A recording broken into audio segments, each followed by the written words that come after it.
Welcome to Blizzard Fire. We hope this video helps fire up your solution. You start by making sure the controller has juice and the console is ready. Plug the controller into the switch with a USB-C cable and charge it to at least 50%. This prevents disconnects during pairing. Once done, fully restart the switch from power options to clear temporary Bluetooth states. While the system reboots, turn off or move any phones, tablets, or headsets nearby so they won't hijack the pairing process.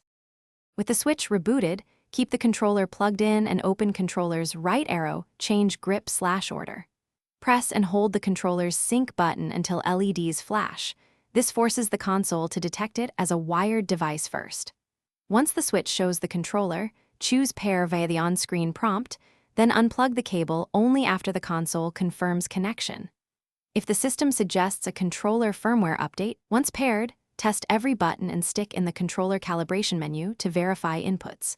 Make sure you try wireless range in an open area away from metal desks, USB 3, zero hubs, or wireless routers that cause interference.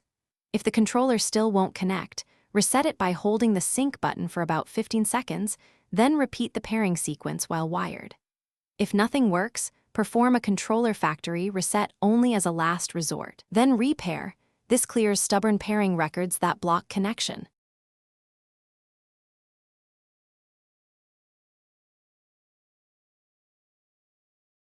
Thanks for watching. If you found this helpful, don't forget to like and subscribe.